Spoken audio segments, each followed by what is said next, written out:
Everyone, welcome back to this video. और इस video में मैं आज बताने वाली हूँ कि सीबीएसई बोर्ड रिजल्ट अभी तो जुलाई में लास्ट तक आ सकता है। तो यहाँ पे जो बच्चे बहुत कंफ्यूजन में हैं कि हम क्या लें उनको, और अगर उनके पेरेंट्स अगर ऐसा भी सोचते हैं कि रिजल्ट आने दो, रिजल्ट आने के बाद ये देखेंगे कि मैथ्स में अच्छा है कि बायो में अच्छा है, उसके हिसाब से उनको मतलब स्ट्रीम दिलवाएंगे, तो ऐसा बिल्कुल नहीं है।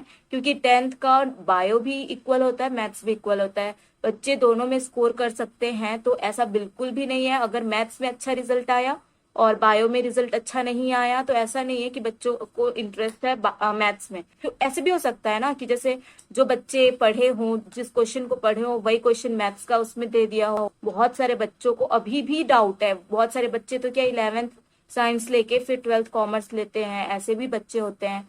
तो उन सबसे ये रिक्वेस्ट है कि प्लीज पहले आप सब सोचो कि क्या लेना है। और 10th बोर्ड का रिजल्ट जो है वो तो अब सबको इंतजार है यार। मेरा भी भाई है, वो भी 10th दिलाया है, तो हम लोग भी उसका उसके रिजल्ट का वेट कर रहे हैं। वो भी बहुत कंफ्यूजन में था, लेकिन मैं उसको बहुत समझाई, फिर ये सब होके फिर वो थोड़ा सोच लिया उसको क्या करना है। तो आप भी वैसे ही बिल्कुल भी स्ट्रेस लेने की जरूरत नहीं है। अगर आप जेई या फिर नीट नहीं देना चाहते तो भी इट्स ओके, क्योंकि अभी 11th 12th बेसिक अगर आप अच्छे से समझेंगे तो आगे फ्यूचर में काम आएगा। और अगर आप बोलेंगे कि हम जेईई करते हैं प्लस 11th 12th, ये भी पॉसिबल है, बहुत सारे बच्चे ये सब भी करते हैं। लेकिन कुछ बच्चे ऐसे होते हैं ना जिनको बहुत ज्यादा स्ट्रेस हो जाता है इस सब चीज में, कि हम कैसे इसको कर पाएंगे। अगर 11th 12th कर रहे हैं तो जेई नहीं हो पाएगा या फिर नीट नहीं हो पाएगा, तो ये सब कंफ्यूजन होता है। तो इस सब चीज को छोड़ो, और मैं बता रही हूँ कि बेसिक अगर पढ़ना है तो 11th 12th पहले अच्छे से बेसिक पढ़ो। जब तक 11th 12th कंप्लीट नहीं होता है बिल्कुल भी हाई लेवल में नहीं जाना है, क्योंकि 11th 12th बेस होता है।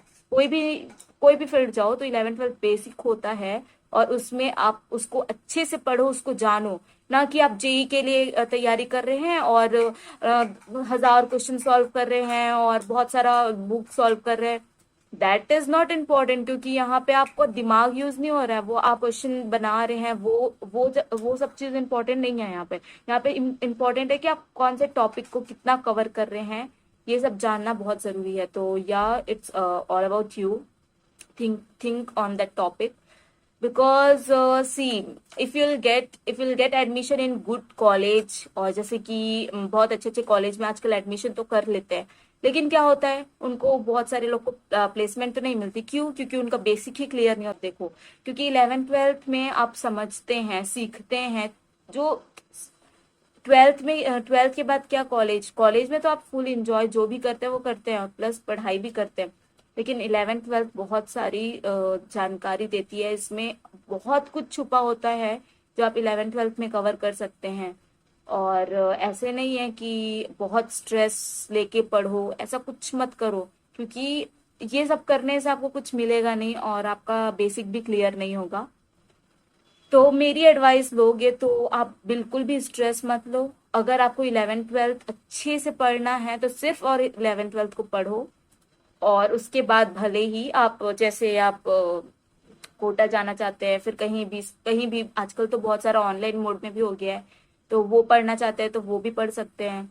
और बेहतर ये है कि आप 11th 12th का पहले बेसिक पढ़ें, क्योंकि यार मैं भी जेई दी हूँ और मुझे पता है कि 11th 12th अगर आप अच्छे से पढ़ेंगे तो जेई में कम से कम 50 to 60% सीबीएसई ही होता है, मतलब सीबीएसई के ही क्वेश्चंस होते हैं।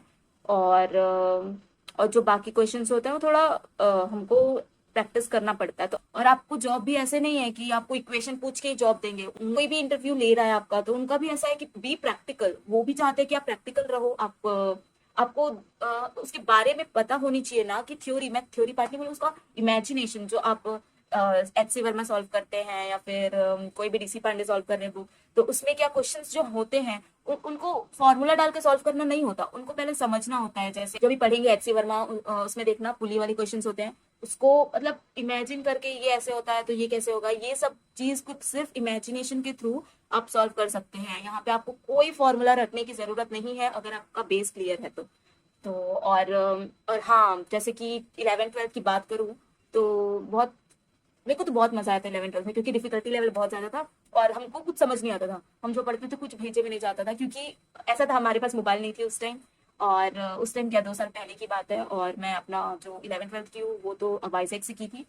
और मैं सजेस्ट करूंगी, अगर वाईजैक में पढ़ने जा रहे हो 11th-12th, तो आप ये ध्यान में रखो कि वहाँ पे 11th-12th से पहले जाओ, क्योंकि 11th-12th जाना मेरे मेरे हिसाब से वर्थ इट नहीं है वहाँ पे। क्योंकि उन लोग का भी ये है कि उन लोग का मेन जो मोटो है ना, वो स्टेट बोर्ड को मतलब आगे बढ़ाना है। वो लोग सीबीएसई को उतना ध्यान नहीं देते। हम ठहरे सीबीएसई वाले, और वो लोग का ऐसा होता है ना कि स्टेट बोर्ड पहले, तो उन लोग मतलब मेन प्रेफरेंस स्टेट बोर्ड वालों को देते हैं। और ऐसा नहीं कि आपको अनइक्वल ट्रीट करे, बट मेरे हिसाब से, मैं जहाँ तक कि मेरे को पता है मैं बता रही हूँ। और जैसे उन लोग का रिजल्ट बहुत अच्छा आता है ना, तो वो देखना मैक्सिमम बच्चे होते हैं ना वो स्टेट बोर्ड वाले होते हैं। हाँ, तो ये सब चीज को थोड़ा सोच समझ कर आगे बढ़ना है। और अगर कोई मतलब स्ट्रेस तो बिल्कुल नहीं लेना है। अगर जेई भी दे रहे हैं, नीट भी दे रहे हैं, या फिर कोई और की तैयारी कर रहे हैं, तो बिल्कुल भी उसमें स्ट्रेस नहीं लेना है। वरना क्या होता है कि उसमें जो भी आप सोच रहे हैं, अगर आप जो सोच रहे हैं वो भी आप सोच नहीं पाएंगे, पढ़ नहीं पाएंगे, तो ऐसे करने का कोई मतलब नहीं है। तो और जैसे कि मैं बताई हूँ, सीबीएसई का जो 10th का रिजल्ट है, 10th और 12th का, वो तो आने ही वाला है और जुलाई में आ ही जाएगा। लेकिन जो भी है, अगर आपका रिजल्ट अच्छा भी नहीं आया ना, तो भी कोई दिक्कत नहीं है, क्योंकि यार ऐसा तो है नहीं कि लाइफ में बहुत सारे चांस मिलेंगे आपको। लेकिन जो आप गलती करेंगे उनसे सीखना है आपको, मेन चीज। और जो 10th वाले बच्चे हैं उनको मैं ये बोलना चाहूंगी कि अगर आपके पेरेंट्स ऐसा सोच रहे हैं, या फिर आप ही सोच रहे हो कि अगर देखते हैं, अगर बायो में अच्छा आया कि मैथ्स में अच्छा आया, अगर जिसमें भी अच्छा है मैं उसमें चला जाऊंगा, तो ऐसा तो बिल्कुल नहीं होता। ऐसे सोचना भी नहीं है ना। ऐसा अगर ऐसा सोच रहे हैं तो ये बिल्कुल भी गलत है, क्योंकि जहाँ 11th पढ़ेंगे आपका पूरा टॉपिक ही चेंज हो जाएगा। मतलब 10th में जितना इजी लेवल रहता है, 11th में उतना ही डिफिकल्ट लेवल आपको लगेगा। कोई भी मैथ्स में स्ट्रीम में जाओ, अगर अगर आपको इंटरेस्ट नहीं हुआ, तो मैं बता रही हूँ डिफिकल्टी लेवल का मतलब मेरा यही है। और जैसे कि आप 10th में अच्छा स्कोर किए बायो में, तो आप सोचोगे कि आपका बायो बहुत अच्छा है। तो ये सब गलत फहमी में मत रहना, क्योंकि जो भी है पहले अच्छे से सोचना। मैथ्स में जाना है, बायो में जाना है, कॉमर्स में जाना है, आर्ट्स में जाना है, और किसी में जाना है, कोई और फील्ड में जाना है, तो वो भी जा सकते हो। आजकल तो ढेरों सारे हैं, तो उनमें से आपको जो भी चूज करना है एकदम अच्छे से चूज करना। और all the best for your result. मेरे भी भाई का आने वाला है, तो हम लोग का भी थोड़ा टेंशन बढ़ा हुआ है। तो बस इसी के साथ मैं ये एंड करती हूँ। और मैं बस यहाँ पे यही बताने आई थी कि कोई भी स्ट्रेस लेने की जरूरत नहीं है। जो भी है ठंडे दिमाग से सोचो, अपने बारे में पहले सोचो। और मैं बता रही हूँ यार, देखो मेरा फंडा क्या है, अपने आप को धोखा नहीं देना है। बिल्कुल भी अपने आप को धोखा नहीं देना है। भले ही आप दुनिया को धोखा दो, वो मैटर नहीं करता, लेकिन आपको अपने आप को धोखा नहीं देना। आपको जो भी फील्ड में जाना है, जो भी आपको पढ़ाई करनी है, सिर्फ वही करो। और अपने पेरेंट्स को रिक्वेस्ट करो और उनको प्रूव करो कि आप ये कर सकते हो। जैसे आपके पेरेंट्स नहीं मान रहे हैं, या फिर आर्ट्स, आपको बहुत सारे बच्चों को आजकल आर्ट्स डांस ये सब का भी शौक होता है। तो जैसे आपके पेरेंट्स नहीं मान रहे हैं, उनका कहना है कि नहीं डॉक्टर बनो, इंजीनियर बनो, तो यार तुम प्रूव करके दिखाओ। क्योंकि आजकल सोशल मीडिया पूरा ओपन है, पूरा हर तरफ से ओपन है। तो आप अपना बढ़ा सकते हो, अपना जो इंटरेस्ट है, जो वो अपने पेरेंट्स को दिखाओ और उनको कन्विंस करो एटलीस्ट कि हमको चांस दो एटलीस्ट, है ना।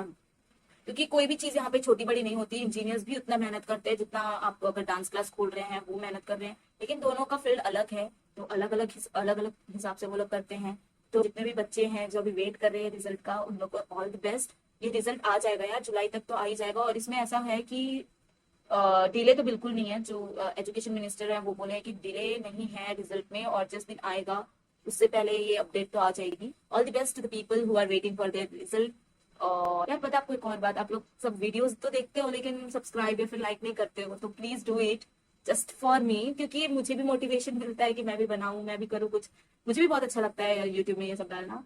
और मैं ब्लॉग तो नहीं डाल पाती, क्योंकि यार क्या ही दिखाऊं, इसलिए मैं ये मेरा मानना ये है कि यार मैं कुछ इन्फॉर्मेटिव डालूं, या फिर कुछ बताऊं बच्चों को, मतलब जो भी मेरे से जूनियर्स हैं उनको बताऊं, वो मेरे लिए बहुत बड़ी बात होगी।